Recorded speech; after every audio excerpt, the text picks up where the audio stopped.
កាលមិនព្រះរាជទានរហូតក៏សូមព្រះរាជទានត្រឹមតែ7ឆ្នាំសូមបិតាធ្វើទានតែបិតាថាមិនអោយធ្វើមិនអោយធ្វើបើថាមិនអោយទេសូម7ឆ្នាំណាមិនអោយធ្វើទៀតណាបើសូមដូច្នោះហើយណាសូមព្រះរាជទានត្រឹមតែ6ឆ្នាំ5ឆ្នាំ4ឆ្នាំសូមបន្តបន្ទាប់សូម3ឆ្នាំ2ឆ្នាំ1ឆ្នាំ7ខែ6ខែ5ខែ4ខែ3ខែបរិជាហ្នឹងក៏នៅតែថាមិនបានទេបាទប្រាប់ថាអត់បានទេអត់ឲ្យធ្វើបរិជាបើដូច្នោះហើយសូមទ្រង់ព្រះរាជទានត្រឹមតែ3ខែដល់ខ្ញុំព្រះអង្គទាំងឡាយណាម្នាក់1ខែ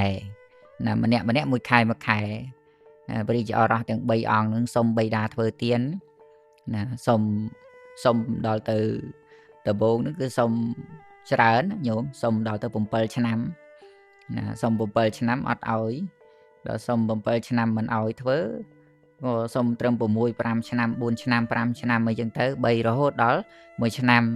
ដល់សូម1ឆ្នាំមិនបាន7ខែ6ខែ5ខែឥឡូវអត់ទេបើថាអត់ឲ្យទៀតសូម3ខែណាសូម3ខែម្នាក់1ខែ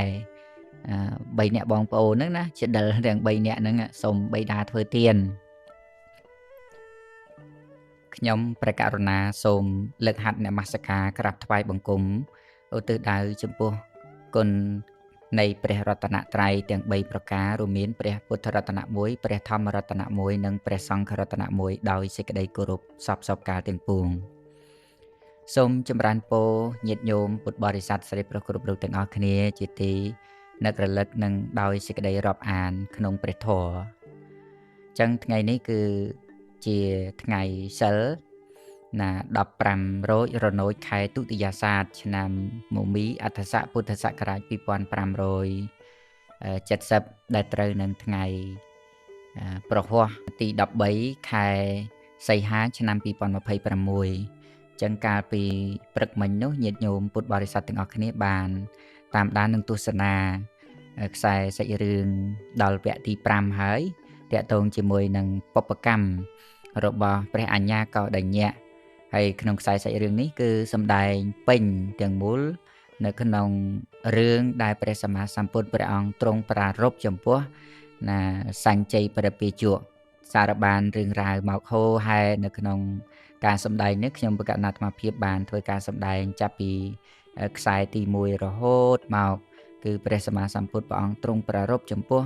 ណាអាចារ្យសញ្ជ័យហ្នឹងការមិនមករបស់អាចារ្យសញ្ជ័យ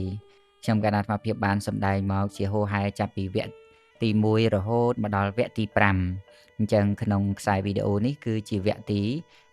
6ដូច្នេះញាតិញោមពុទ្ធបរិស័ទអាចតាមដាននិងស្ដាប់ដោយសេចក្តីជ្រះថ្លានិងអនុមោទនាបុណ្យជាមួយនឹងខ្ញុំបកណ្ណាអាត្មាភាពបានហើយមួយចំណែកទៀតប្រសិនបើញាតិញោមពុទ្ធបរិស័ទចង់ដឹងនៅខ្សែរឿងរ៉ាវនឹងកាន់តែជាក់ច្បាស់នឹងឲ្យកាន់តែមានសេចក្តីជ្រះថ្លាទៅបានមានពេលវេលាគ្រប់គ្រាន់ញាតិញោមអាចអញ្ជើញទៅណាបើកគម្ពីរព្រះត្រៃបិដកបានណានៅក្នុងភាគទី52គម្ពីរអដ្ឋកថាកតកនិកាយយមកវៈញាតិញោមអាចអញ្ជើញទៅបើកមើលបានណាបិដកលេខ52អញ្ចឹងកាលពីព្រឹកមិញយើងបានស្ដាប់នៅក្នុងខ្សែសាច់រឿងដែលតាក់ទងជាមួយនឹងភិក្ខុទាំងឡាយបានពោលទោសតេះដៀលចំពោះព្រះសម្មាសម្ពុទ្ធថាហេតុអ្វីបានជាព្រះអង្គនឹងតែងតាំងនៅអគ្គសាវកឆ្វេងស្ដាំនឹងដោយរំលងនៅពួកបញ្ចវគិភិក្ខុដោយរំលងនៅភិក្ខុទាំង55រូបណាដែលបួសតាមយសកលបុត្រហើយដោយរំលងនៅភិក្ខុទាំង30រូបការដែលព្រះសម្មាសម្ពុទ្ធព្រះអង្គទ្រង់ជួបនៅកុមារទាំងនឹងនៅសួនព្រៃកបាសនោះបានបំពេញឧបសម្បទាជាហេភិក្ខុទាំង30រូបនឹងមិនបានរំលងណាហេតុអីបានជារំលងនៅភិក្ខុណាទាំង3រូបណាជាដិលទាំង3រូបដែលបាន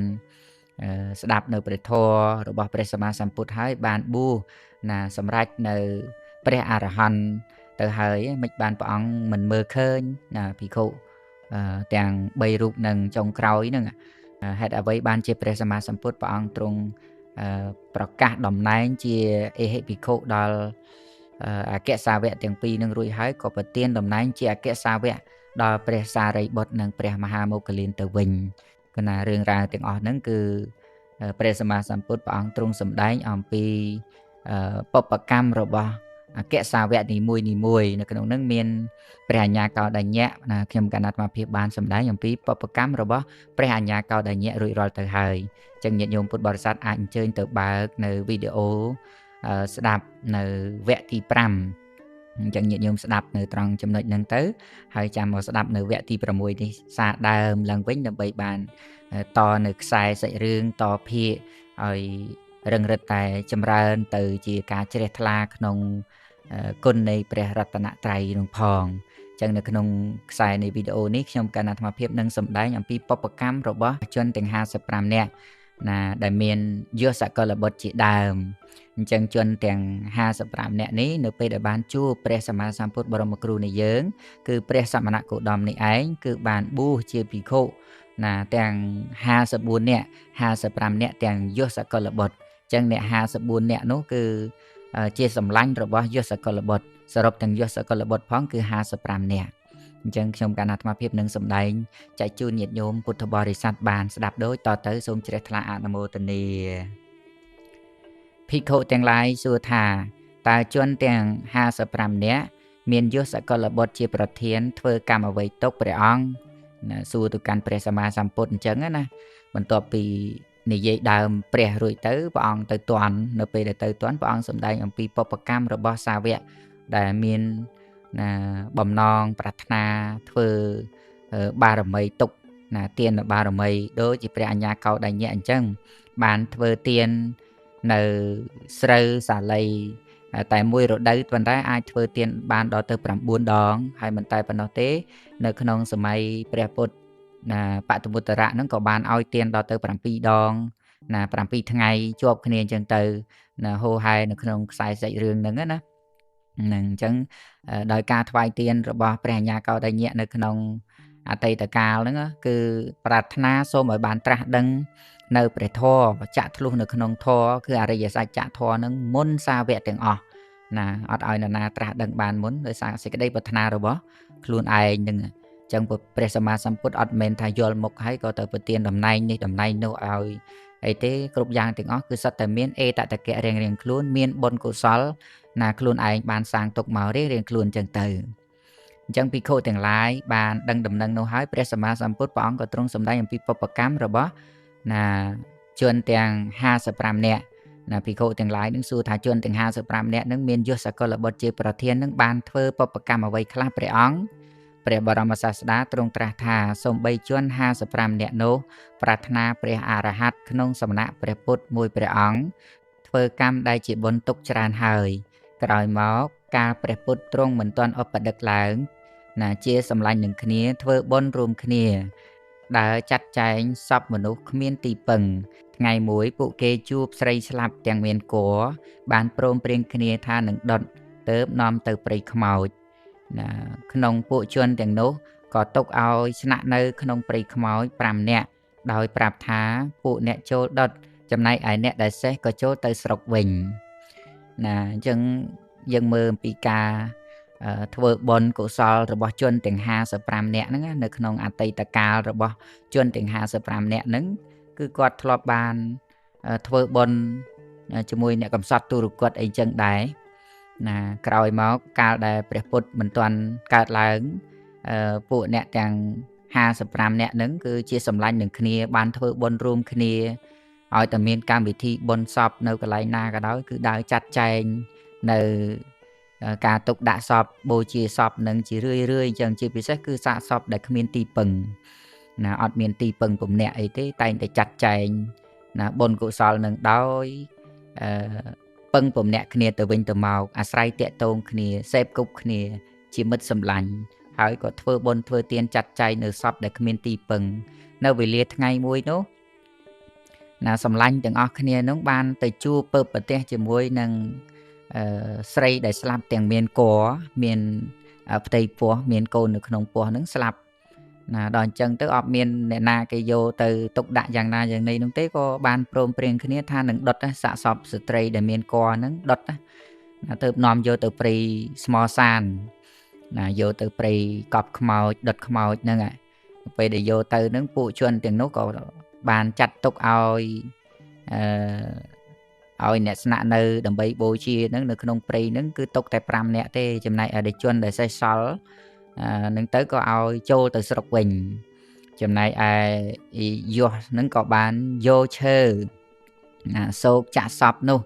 ប្រែត្រឡប់មកក៏បាននៅអសុភៈអតីតរបស់យោះហ្នឹងយកសាកសពទៅបូជានៅក្នុងហ្នឹងក៏បានយកឈើនឹងដោតសពប្រែត្រឡប់មកក៏បាននៅអសុភៈគេសម្ដែងដល់សម្លាញ់ទាំង4នាក់ទៀតថាលោកដល់ចម្រើនពួកលោកចូលមើលសពនេះមានស្បែកត្រូវភ្លើងកំចាត់ហើយក្នុងទីនោះដូចជាគោដាងមិនស្អាតស្អុយគួរខ្ពើមប្រាប់ទៅកាន់មិត្តទាំង4នាក់ដែលនៅបូជាសពនៅក្នុងព្រៃហ្នឹងប្រាប់ថាអ្នកទាំងឡាយចូលមើលសពហ្នឹងណាជាសភាពប្រែប្រួលត្រូវភ្លើងកំចាត់ហើយក្នុងទីនោះដូចជាគោដាងសាកសពនឹងឆេះរលរៀលដាច់ស្បែករលាត់ដូចយើងរលាក់ភ្លើងអញ្ចឹងណាឃើញសភាពមិនល្អដូចសាច់យើងធម្មតានេះទេត្រូវភ្លើងនឹងដុតឆេះរលរៀលឆេះខ្លោចខ្លះដាច់សាច់ដាច់ស្បែកខ្លះអញ្ចឹងទៅវាមិនទាន់សោះល្អក៏កើតចិត្តសង្វេគមាននៅអសុភៈសញ្ញាកើតឡើងក៏បានសម្ដែងប្រាប់ទៅកាន់មិត្តសម្លាញ់នឹងថាចូលមើលសាកសពនឹងណាមានស្បែកត្រូវភ្លើងឆេះកំចាត់ហើយក្នុងទីនោះបែរជាដូចគោដាងមិនស្អាតស្អុយគួរខ្ពើមសាកសពវាបែកធ្លាយហ្នឹងគឺអតីតរបស់ជនទាំង50នាក់ហ្នឹងមានយោះជាប្រធានជនទាំង4នាក់នោះក៏បាននៅអសុភៈសញ្ញាក្នុងសពនោះដែរឯជនទាំង5នាក់នោះបូជាសពរួចរាល់ហើយត្រឡប់ទៅកាន់ស្រុកប្រាប់សម្លាញ់ដល់សេះសល់ចំណែកយោះមាននុបទៅផ្ទះហើយក៏បានប្រាប់ដល់មេដានិងបិតានិងភរិយារបស់ខ្លួនថាមនុស្សទាំងអស់នោះក៏បានចម្រើននៅអសុភៈសញ្ញានេះជាបព្វកម្មរបស់មនុស្សទាំង54នាក់មានយោះសកលបុត្រជាប្រធានព្រោះដូច្នោះហើយការសម្គាល់ក្នុងផ្ទះដែលច្រើនទៅដោយស្ត្រីនោះដូចជាព្រៃខ្មោចទើបកើតមកដល់យោះមានុបដោយការដល់ព្រមនៃឧបនិស្ស័យនោះការសម្រេចគុណនៅវិសេសទើបកើតឡើងដល់ពួកគេទាំងនោះជនទាំងនេះបានទទួលផលដែលខ្លួនប្រាថ្នាហើយដោយការប្រាថ្នាដូច្នេះតថាគតមិនបានយល់ដោយមុខហើយឲ្យតំណែងនោះទេព្រះសម្មាសម្ពុទ្ធព្រះអង្គទ្រង់ត្រាស់សម្ដែងអំពីបព្វកម្មរបស់យសកលបុត្រមួយអន្លើដោយសម្លាញ់របស់ព្រះយសចំនួន54នាក់ហ្នឹងគឺបានចម្រើននៅអសុភៈសញ្ញារហូតមកនឹងការគ្រប់គ្រងផ្ទះរបស់ខ្លួនឯងនឿយណាយចេញចាកផ្ទះស្ត្រីមានស្អាតយ៉ាងណាក៏ដោយគឺថាយោះមិនមានសេចក្តីប្រាថ្នាទេចេញពីផ្ទះដើរចូលមកក្នុងព្រៃតែម្នាក់ឯង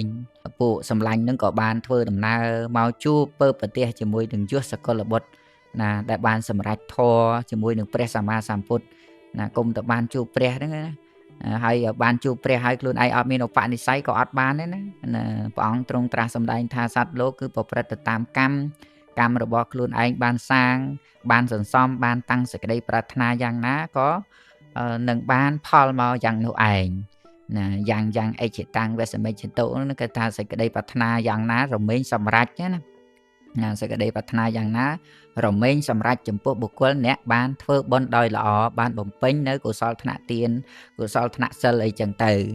នឹងគឺជាបព្វកម្មរបស់យោះកលបុត្រព្រមទាំងសម្លាញ់ទាំង54នាក់សរុបទាំងអស់គឺ55ទាំងយោះសកលបុត្រមានប្រមាណប៉ុណ្ណឹងព្រះអង្គថាព្រះអង្គមិនបានយល់មុខហើយឲ្យតំណែងទៅកាន់នរណាទេកុំឲ្យភិក្ខុទាំងឡាយនឹងមានការខ្សឹបខ្សៀវគ្នាពីនេះពីនោះថាព្រះសម្មាសម្ពុទ្ធនឹងគឺថាលំអៀងប្រទានតំណែងនេះតំណែងនោះអគ្គសាវកឆ្វេងស្ដាំនេះមិនមើលគ្នាមិនមើលភិក្ខុបុស្សមុនមិនមើលភិក្ខុបុស្សក្រោយអីចឹងណាព្រះអង្គទ្រង់ត្រាស់សម្ដែងថាជាចំណែកនៃសេចក្តីប្រាថ្នារបស់គេទេតថាគតមិនបានយល់មុខឲ្យទេគឺដោយសារតែបុគ្គលនោះគេមានបុណ្យរបស់គេមកអញ្ចឹងតមកទៀតព្រះសម្មាសម្ពុទ្ធព្រះអង្គទ្រង់ក៏បានសម្ដែងអំពីបព្វកម្មរបស់ផត្តវគយៈភិក្ខុទាំង30នាក់ហ្នឹងព្រះអង្គទ្រង់បានជួបកុមារទាំង30នាក់ដែលកំពុងតែបលែងរត់លេងនៅក្នុងឧស្សាហព្រៃកបាសបាន ជួបហើយក៏ព្រះអង្គទ្រង់សម្ដែងធម៌រហូតដល់កុមារទាំង30នាក់ហ្នឹងបានសម្រេចធម៌ហើយក៏បានបួសជាអេហេភិក្ខុនៅគ្រានោះឯងញាតិញោមគិតមើលទៅថាសម័យនោះគឺព្រះអរហន្តសុទ្ធតែជាអ្នកដល់ព្រមដោយឧបនិស្ស័យមានកម្លាំងណាមានកម្លាំងក្នុងការចម្រើននៅធម៌ដ៏ល្អប្រសើរណាភិក្ខុទាំងឡាយហ្នឹងក៏បានក្រាបទូលថាណាបើពិតព្រះអង្គដល់ចម្រើនក៏ព្រះផត្តវគយៈភិក្ខុណាដែលជាសម្លាញ់នឹងគ្នាបានធ្វើកម្មអ្វីទុកដែរព្រះអង្គណាព្រះសម្មាសម្ពុទ្ធព្រះអង្គទ្រង់ត្រាស់ថាមនាលភិក្ខុទាំងឡាយសូម្បីពួកផត្តវគយៈភិក្ខុក៏ប្រាថ្នាព្រះអរហន្តក្នុងសំណាក់នៃព្រះពុទ្ធក្នុងកាលមុនហើយធ្វើបុណ្យខាងក្រោយមកកាលព្រះពុទ្ធមិនទាន់ឧបដិកឡើងក្នុងលោកណាជាអ្នកលេង30នាក់បានស្ដាប់នៅទុលលោវាទសូត្រហើយក៏បានរក្សាសិល5អស់រយៈពេល60000ឆ្នាំច្រើនណាស់ញាតិញោមរក្សាសិល5មិនដាច់ទេអស់រយៈពេល60000ឆ្នាំកាលកន្លងទៅហើយជនទាំង30នាក់ហ្នឹងស្ដាប់ពធនៅនាសម័យពុទ្ធកាលចំនួននោះទៅក៏ជ្រះថ្លាត្រេកអរក្នុងការធ្វើនៅអំពើល្អក៏បានតាំងសិល5ណារក្សាកាន់យកនៅសិល5នេះអស់រយៈពេល60000ឆ្នាំញាតិញោមគិតមើលណា60000ឆ្នាំច្រើនណាស់សំបីផត្តវគយៈទាំងនោះក៏បានផលដែលខ្លួនប្រាថ្នាហើយទាំងនេះក៏បានផលដែលខ្លួនប្រាថ្នាហើយដូចគ្នាដោយប្រការយ៉ាងនេះតថាគតមិនបានយល់មុខហើយក៏ឲ្យនៅតំណែងនោះដែរព្រះអង្គទ្រង់នៅតែបញ្ជាក់ប្រាប់ភិក្ខុទាំងឡាយថាបើចង់ដឹងអញ្ចឹងព្រះអង្គទ្រង់សម្ដែងឲ្យស្ដាប់ហើយអង្គុយស្ដាប់ទៅពិចារណាមើលទៅថាបុណ្យរបស់គេណាគេសាងមកអញ្ចឹងគេជាអ្នកដែលជ្រះថ្លាក្នុងការរក្សាសិលគេកើតជាតិមកទៅខាងមុខទៀតគេមិនប្រាថ្នាអីទៅឯណាទេគេប្រាថ្នាតែរឿងរក្សាសិលអញ្ចឹងទៅណាគេអ្នកប្រាថ្នាឲ្យទានគេឲ្យទានអញ្ចឹងទៅគេប្រាថ្នាបញ្ញារមែងបាននៅបញ្ញាអញ្ចឹងទៅគេនេះណាប្រាថ្នាដោយរិទ្ធរមែងបានដោយរិទ្ធអញ្ចឹងណានឹងគឺជាបព្វកម្មរបស់ណាជនទាំង30នាក់នឹងឯងនឹងគឺជាកម្មរបស់ជនទាំង30នាក់ណាបន្តមកទៀតព្រះសម្មាសម្ពុទ្ធព្រះអង្គក៏ទ្រង់សម្ដែងអំពីបព្វកម្មរបស់ចដិល3នាក់ណាចដិល3នាក់ហ្នឹងគេហៅថាចដិលកោងចដិលហ្នឹងគឺមិនព្រមចោះញោមណាគេទេណាអញ្ចឹងពួកភិក្ខុទាំងឡាយហ្នឹងក៏បានក្រាបទូលថាបបិទ្ធព្រះអង្គដល់ចម្រើនណាក៏កសបៈ3នាក់បងប្អូនណាមានឧរវេលកសបៈជាដើមធ្វើកម្មអ្វីទុកដែរព្រះអង្គណាទូលសួរព្រះសម្មាសម្ពុទ្ធថាពួកចដិលទាំង3នាក់បងប្អូនណាពួកកសបៈទាំង3នាក់បងប្អូនមានឧរវេលកសបៈជាដើមតើលោកទាំង3នាក់ហ្នឹងបានធ្វើកម្មអ្វីទុកដែរព្រះអង្គណាព្រះពុទ្ធជាម្ចាស់ព្រះអង្គទ្រង់ត្រាស់ថាគេប្រាថ្នាជាព្រះអរហន្តដូចគ្នាបានធ្វើបុណ្យទុកហើយនៅក្នុង92កាប់អំពីកាប់នេះទៅមានព្រះពុទ្ធចំនួន2ព្រះអង្គគឺព្រះទេសៈនិងព្រះភោសៈពាក្យភោសៈហ្នឹងគឺអដ្ឋកថាបានបញ្យល់ថាអដ្ឋកថានៅក្នុងខុទ្ទកៈហ្នឹងគឺនិយាយអំពីពុទ្ធវង្សណាក្នុងទីនោះប្រកាសនាមថាជាភោសៈនិងព្រះបិតាព្រះនាមថាជាយសេនណានឹងគឺនៅក្នុងគម្ពីរពុទ្ធវង្សលោកសម្ដែងថាព្រះពុទ្ធភោសៈហ្នឹងគឺភោសៈនឹងឯងចដិលទាំង3រូបហ្នឹងបានបំពេញបុណ្យកាលពី92កាប់មុននោះណាបានទៅជួបជាមួយនឹងព្រះសម្មាសម្ពុទ្ធចំនួន2ព្រះអង្គណាមានន័យថាអស់ព្រះសម្មាសម្ពុទ្ធ1ព្រះអង្គពនាមព្រះទេសៈទៅក៏បានព្រះសម្មាសម្ពុទ្ធ1ព្រះអង្គត្រាស់ដឹង1ព្រះអង្គទៀតគឺពនាមភោសៈស្ដេចបានត្រាស់ដឹងឡើងហើយក៏ព្រះរាជាពនាមថាមហិន្ទៈបានជាព្រះបិតារបស់ព្រះពុទ្ធណាទ្រង់ព្រះនាមថាភោសៈហើយកាលព្រះអង្គទ្រង់បានសម្រេចនៅសម្មាសម្ពោធិញ្ញាណហើយព្រះអរតូចរបស់ព្រះរាជាក៏បានជាអគ្គសាវកទី1ឯបុត្របរោហិតក៏បានជាអគ្គសាវកទី2ណាព្រះរាជាស្ដេចទៅកាន់សំណាក់នៃព្រះសាស្តាទ្រង់ពិនិត្យមើលជនទាំងអស់នោះថារាជឱរសអង្គច្បងរបស់យើងជាព្រះពុទ្ធ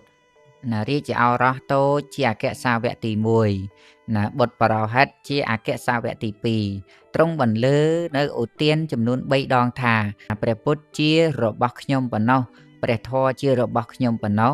ព្រះសង្ឃជារបស់ខ្ញុំប៉ុណ្ណោះ ខ្ញុំសូមនមស្ការដល់ព្រះមានព្រះភិក្ខណាទ្រង់ជាព្រះអរហន្តត្រាស់ដឹងប្រពៃដោយព្រះអង្គឯងហើយក៏បានក្រាបចុះទីព្រះបាទទមូលរបស់ព្រះសាស្តាទ្រង់ទទួលបដិញ្ញាថាបបិទ្ធព្រះអង្គដ៏ចម្រើនឥឡូវនេះដូចជាវេលាដែលខ្ញុំព្រះអង្គអង្គុយលក់នៅក្នុងទីបំផុតអាយុប្រមាណ 90000 ឆ្នាំសូមព្រះអង្គស្ដេចគុំទៅកាន់ទ្វារផ្ទះរបស់ជនពួកដតីសូមទ្រង់ទទួលបច្ច័យ4របស់ខ្ញុំព្រះអង្គអស់វេលាដែលខ្ញុំព្រះអង្គនៅមានជីវិតហើយទ្រង់បានធ្វើជាពុទ្ធបថៈជាប្រចាំម្យ៉ាងវិញទៀតព្រះរាជាទ្រង់មានព្រះរាជឱរសដតី3ព្រះអង្គទៀតគឺបណ្ដាព្រះរាជឱរសទាំង3ព្រះអង្គនោះព្រះអង្គបងបានជាបរិវារចំនួន500ព្រះអង្គកណ្ដាលក៏បានជាបរិវារចំនួន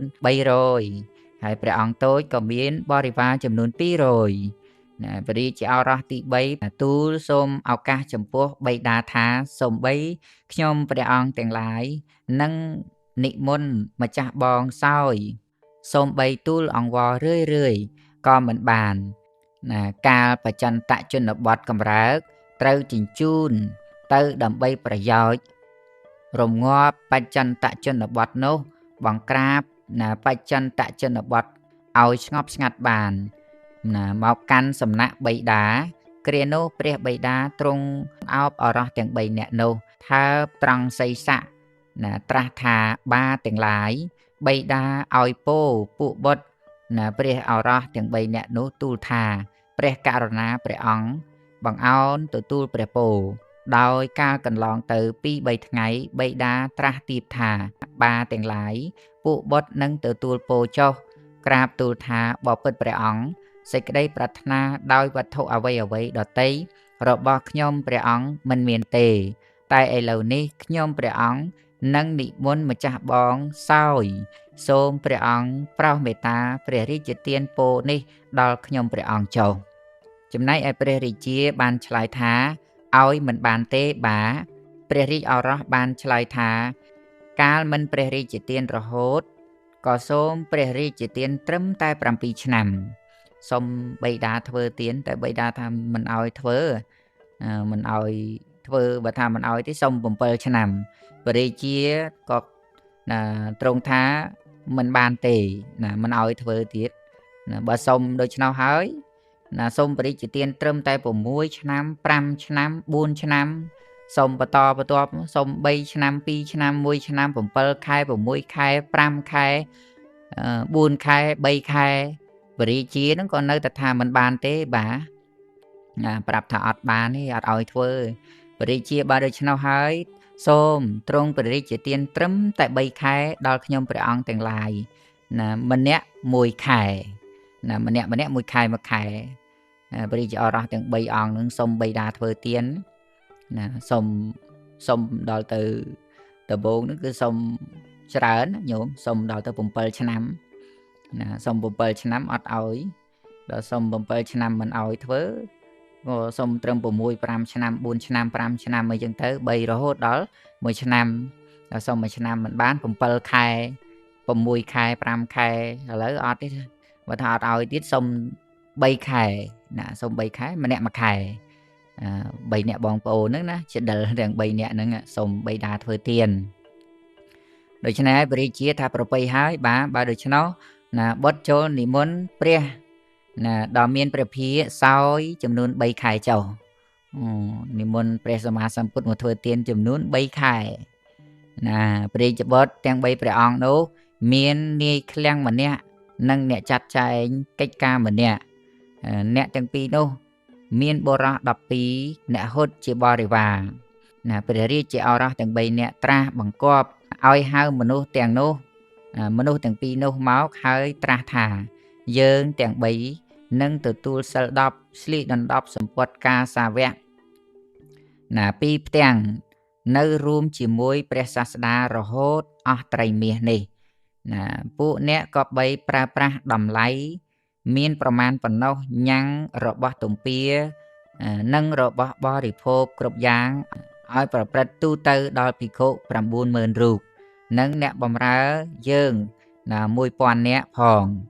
ណាព្រោះតាំងអំពីនេះទៅពួកយើងនឹងមិននិយាយអ្វីណាព្រះរាជាឱរសណាទាំង3នោះណានាំបរោះជាបរិវារ 1000 បានសមាទាននៅសិល10ស្លៀកដណ្ដប់នៅសម្ពុតកាសាវៈនៅក្នុងវិហារនេះឃ្លាំងនិងអ្នកចាត់ចែងកិច្ចការងាររួមគ្នាបើកស្បៀងតាមវិរៈណាតាមវិរៈរៀងខ្លួនឯនេះឃ្លាំងទាំងឡាយរបស់ព្រះរាជបុត្របងប្អូនទាំង3ថ្វាយទៀនចិត្តសទ្ធាជ្រះថ្លាចង់ធ្វើទៀនអញ្ចឹងណា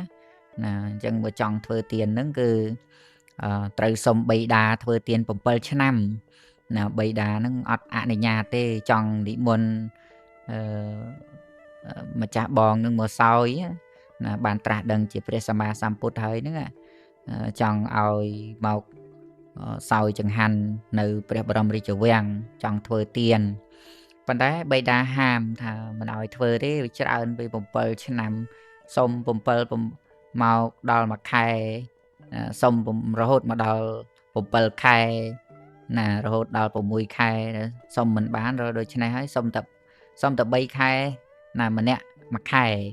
ណា3នាក់បងប្អូនហ្នឹងគឺថាសុំបរិជាបិតាហ្នឹងធ្វើទៀនចំនួនម្នាក់ណាមួយខែសរុបទាំងអស់3ខែអញ្ចឹងអនុញ្ញាតឲ្យធ្វើណានេះគឺជារឿងរ៉ាវខ្លះដែលជាបព្វកម្មរបស់ចេតិលទាំង3រូបនោះណាអញ្ចឹងនៅក្នុងពេលវេលានេះក៏សំគួរដល់ពេលវេលាត្រូវបញ្ចប់ហើយខ្ញុំគណៈអាត្មាភាពនឹងសម្ដែងបន្តទៀតតាក់ទងជាមួយនឹងការបរិភោគអាហារដែលគេឧទ្ទិសចំពោះណាភិក្ខុសង្ឃហើយក៏ស្លាប់ទៅកើតជាប្រេតណាអញ្ចឹងអានឹងគឺតាក់ទងជាមួយនឹងខ្សែសាច់រឿងនឹងជាបន្តទៀតប៉ុន្តែដោយសារយោងទៅតាមពេលវេលាខ្ញុំគណៈអាត្មាភាពក៏សូមស្លេះនៅសាច់រឿងនឹងប៉ុណ្្នឹងសិនហើយសូមញាតិញោមពុទ្ធបរិស័ទតាមដានស្ដាប់នៅខ្សែវីដេអូបន្តទៀតណានៅពេលវេលាខាងក្រោយបន្តទៀតក្នុងគណៈពេលនេះយើងសន្មតថាស្លេះប៉ុណ្្នឹងសិនរងចាំតាមដានទស្សនានិងស្ដាប់នៅខ្សែសាច់រឿងរបស់ព្រះពិជុនេះជាបន្តទៀតណានៅពេលវេលាបន្តទៀតចឹងសូមញាតិញោមពុទ្ធបរិស័ទទាំងអស់គ្នាជ្រះថ្លាអនុមោទនាបុណ្យ